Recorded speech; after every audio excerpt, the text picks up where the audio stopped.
গত কয়েক মাস ধরে চলা তহবিল সংক্রান্ত বিরোধের জেরে যুক্তরাষ্ট্রের হার্ভার্ড ইউনিভার্সিটির বিরুদ্ধে নতুন করে মামলা করেছে মার্কিন বিচার বিভাগ। মামলার অভিযোগে বলা হয়, ভর্তির ক্ষেত্রে বৈষম্য নিয়ে চলমান তদন্তে প্রয়োজনীয় নথিপত্র সরবরাহ করতে ব্যর্থ হয়েছে হার্ভার্ড। দীর্ঘদিন ধরে চলে আসা এই লড়াইয়ের মূল কেন্দ্রবিন্দু হল ফেডারেল অনুদান। বিচার বিভাগের দাবি, হার্ভার্ড তাদের শিক্ষার্থীদের ভর্তির ক্ষেত্রে মেধার বদলে অন্য কোনো বিষয়কে প্রাধান্য দিচ্ছে কিনা তা খতিয়ে দেখতে গত 7 বছরের আবেদনকারীদের তথ্য চাওয়া হয়েছিল।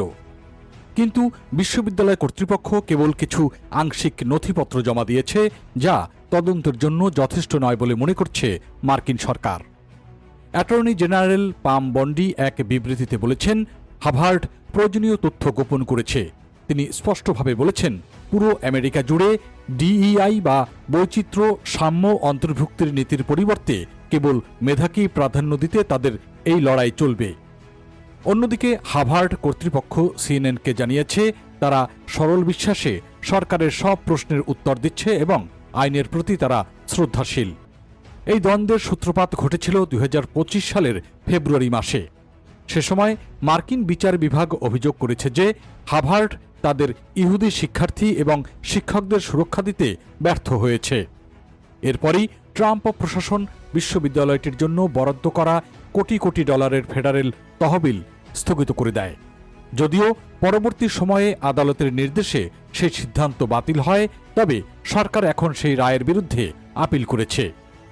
মার্কিন বিচার বিভাগ এখন হার্ভার্ডের আন্ডার গ্র্যাজুয়েট ল স্কুল এবং মেডিকেল স্কুলের গত 7 বছরে সব আবেদনকারীর জাতিগত পরিচয়, লিঙ্গ, নাগরিকত্ব এবং গ্রেড সংক্রান্ত বিস্তারিত তথ্য দাবি করছে। সরকারের পক্ষ থেকে জানানো হয়েছে, যদি হার্ভার্ড আসলেই বৈষম্য না করে থাকে তবে তাদের এই তথ্য দিতে দ্বিধা থাকার কথা নয়।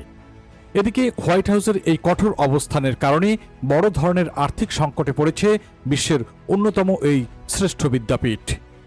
সাম্প্রতিক এক প্রতিবেদনে দেখা গেছে, হার্ভার্ড তাদের শেষ অর্থবছরে প্রায় $113 মিলিয়ন ঘাটতির মুখে পড়েছে। কলাম্বিয়া বা ব্রাউনের মতো অন্য বিশ্ববিদ্যালয়গুলো সরকারের সাথে সমঝোতায় আসলেও হার্ভার্ড তাদের একাডেমিক স্বাধীনতা বজায় রাখতে অনড় অবস্থানে রয়েছে। দ্য নিউ ইয়র্ক টাইমস এবং সিবিএস নিউজের তথ্যমতে, প্রেসিডেন্ট ডোনাল্ড ট্রাম্প এই ইস্যুতে হার্ভার্ডের ওপর চরম ক্ষুব্ধ। তিনি সামাজিক যোগাযোগ মাধ্যমে সরাসরি জানিয়েছেন যে তিনি হার্ভার্ডের কাছ থেকে $1 বিলিয়ন ক্ষতিপূরণ চান। ট্রাম্পের মতে, ভবিষ্যতে হার্ভার্ডের মতো প্রতিষ্ঠানের সাথে সরকারের আর কোনো সম্পর্ক রাখা উচিত হবে না। তবে বিশ্লেষকরা বলছেন, এই আইনি লড়াই এখন কোন দিকে মোড় নেয় সেটি দেখার বিষয়।